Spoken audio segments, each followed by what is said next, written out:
ओम शांति। आज 23 अप्रैल 2022 है और आज के बाबा के साकार रूप से चले हुए मधुर महावाक्यों को स्पष्ट करेंगी आदरणीय आशा दीदी। ओम शांति दीदी। ओम शांति। बाबा ने कहा, मीठे बच्चे, बाप को याद करने की आदत डालो तो देही अभिमानी बन जाएंगे। नशा व खुशी कायम रहेगी, चलन सुधरती जाएगी। बाप को याद करने की आदत डालो। देखिए, जैसे हम लोग शिप के सेल्स सेट करते हैं, जिस दिशा में जाना होता है उस अनुसार, ऐसे ही जब हमने ये निश्चय कर लिया हमने कहाँ जाना है, किस दुनिया में जाना है, तो हम अपनी स्मृति के जो सेल्स हैं वो सेट करते हैं। मेरी स्मृति उसे ही दुनिया की रहे तो उसके लिए मेरे को अटेंशन देना है। सेल्स मेरे वैसे ही रहें, स्मृति वैसी ही रहे, उसके लिए याद का अभ्यास करते रहना है। कारण उसका ये है, बहुत समय से द्वापर युग से लेकर के हम लोग गुमराह हुए हैं। अपनी असलियत से हम भटक गए। अब जब बाबा आते हैं और हमको समझाते हैं तो समझ में तो आ जाती है बात, लेकिन आदत पुरानी जो पड़ी हुई है स्मृति को, तो वो बार बार वहाँ खींच के ले जाती है। अब वो जो आदत पड़ी हुई है, उस आदत को आदत से ही सुधारा जा सकता है। इसलिए बाबा कहते हैं याद का अभ्यास करो, तब वो आपका वॉश आउट होगा। प्रश्न है, ज्ञान अमृत पीते हुए भी कई बच्चे ट्रेटर बन जाते हैं। कैसे?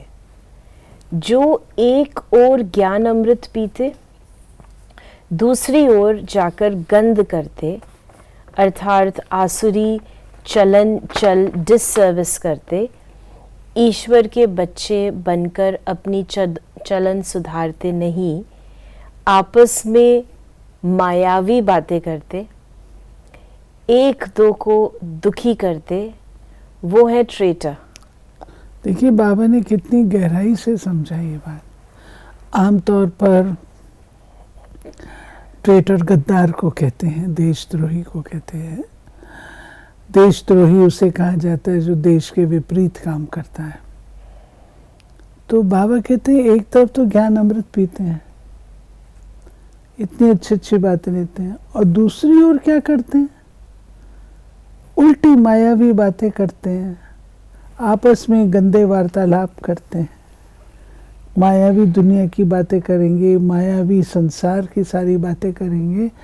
तो घर में रह करके ज्ञान अमृत पीते हुए आपने अगर ये सब कुछ किया तो उसको, वातावरण को आप बनाने के निमित्त बने क्या? तो ज़रूर कहेंगे ना, देशद्रोही की तरह आप भी यज्ञद्रोही हो गए।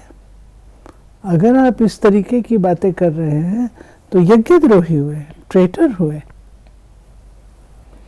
फिर बाबा ने कहा, बाबा कहते बच्चे तुम यहाँ आए हो असुर से देवता बनने, तो सदा एक दो में ज्ञान की चर्चा करो, दैवी गुण धारण करो, अंदर में जो भी अवगुण है उन्हें निकाल दो, बुद्धि को स्वच्छ साफ बनाओ। गीत है, तकदीर जगा कर आई हूँ। बच्चों ने गीत सुना और बच्चों ने ही गाया। कोई भी स्कूल में जब जाते हैं तो तकदीर बुद्धि में रहती है कि ये इम्तिहान पास करूँगा। बुद्धि में तकदीर की एम ऑब्जेक्ट रहती है। अब तुम बच्चे जानते हो, हम अपनी तकदीर में नई दुनिया को धारण कर बैठे हैं।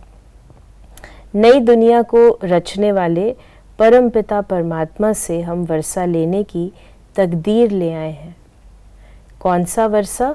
मनुष्य से देवता व नर से नारायण बनने का वर्षा इस रावण के भ्रष्टाचारी राज्य से ले जाते हैं। फिर बाबा ने हम बच्चों को कहा कि इस समय है ही रावण राज्य, सब में 5 विकार हैं। सतयुग में भी अगर रावण राज होता तो वहाँ भी रावण को जलाते। वहाँ ये बातें होती नहीं, वहाँ है श्रेष्ठाचारी। फिर बाबा ने कहा कि तुम्हारा शरीर भी विकार से पैदा हुआ है, परंतु अभी तुम अपने को आत्मा समझ बाप के बने हो, देह अभिमान छोड़ दिया है, इसलिए तुम परमपिता परमात्मा की मुख वंशावली हो, ईश्वरीय संतान हो।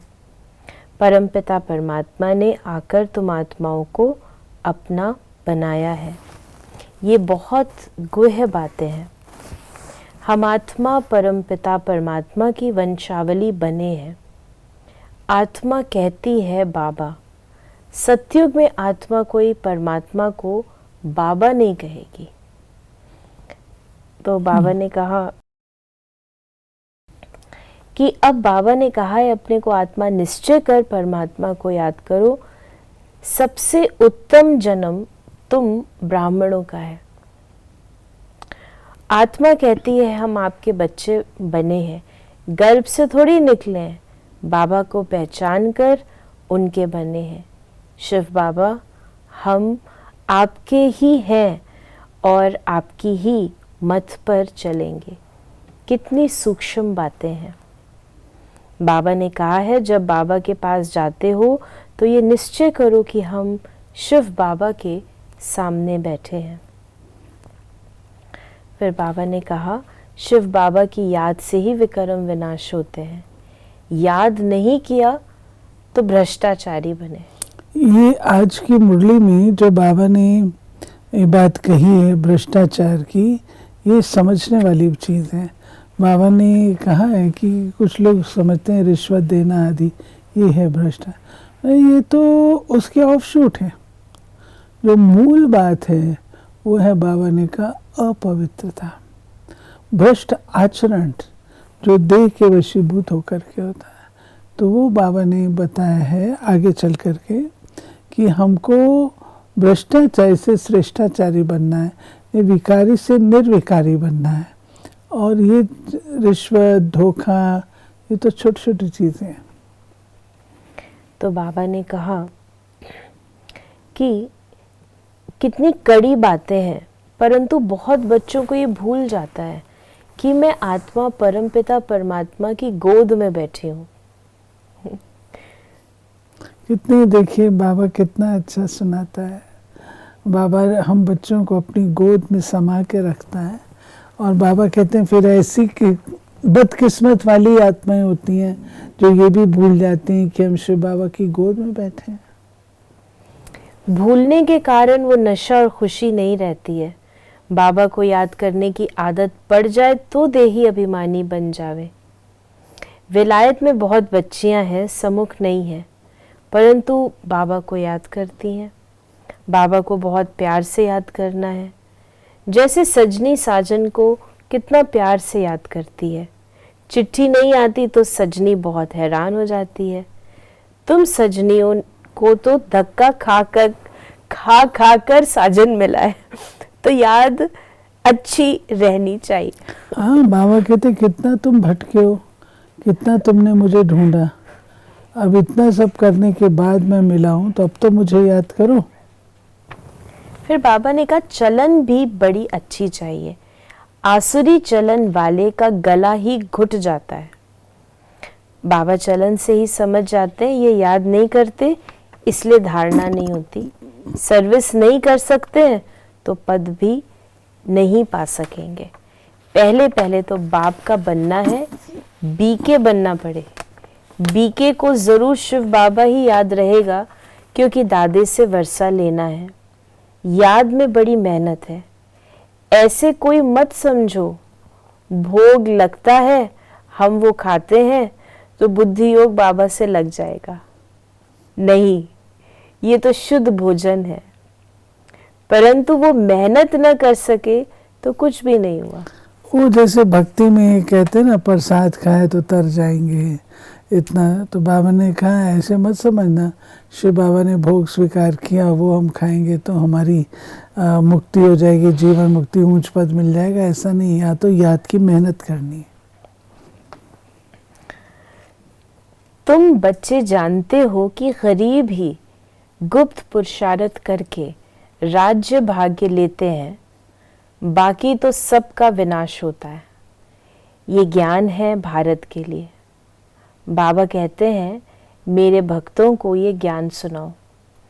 शिव के पुजारी हो या देवताओं के पुजारी हो, दूसरे धर्मों में भी बहुत कन्वर्ट हो गए हैं, उनसे भी निकल आएंगे। मूल बात है यहाँ की पवित्रता, तब तो अपवित्र मनुष्य उन्हों को अपना गुरु बनाए माथा टेकते हैं। परमात्मा तो है एवर पवित्र। फिर बाबा ने हम बच्चों को कहा, ये बाबा ने ये जो बात कही ना, परमात्मा एवं पवित्र, श्री बाबा के लिए हम ये नहीं कह सकते वो संपूर्ण निर्विकारी, ना वो ना विकारी ना निर्विकारी, वो एवर पवित्र है, एवर पूज्य है। बाबा ने कहा कि यादव और कौरव यथा राजा रानी तथा प्रजा सबने विनाश को पाया, बाकी जय जयकार पांडव सेना की हुई वो है गुप्त। शास्त्रों में तो दिखाया है पांडव पहाड़ों पर गल गए, प्रलय का हिसाब निकाल दिया है, परंतु प्रलय तो होती नहीं है। गीता का भगवान कहते हैं मैं धर्म की स्थापना करता हूँ, पतित दुनिया में आया हूँ पावन बनाने, राजयोग सिखाने। फिर बाबा ने कहा तुम जानते हो सदगुरु तो एक ही बाप है, उनकी ये जन्म भूमि है। सच्ची सच्ची सत्यनारायण की कथा बाप ही आकर सुनाए, बेड़ा पार करते हैं। बाप कहते हैं पतित पावन तो तुम मुझे ही कहते हो ना, मुझे ही सबको वापस ले जाना है। ये है कयामत का समय, जबकि हिसाब किताब चुकतू कर हम वापस जाते हैं।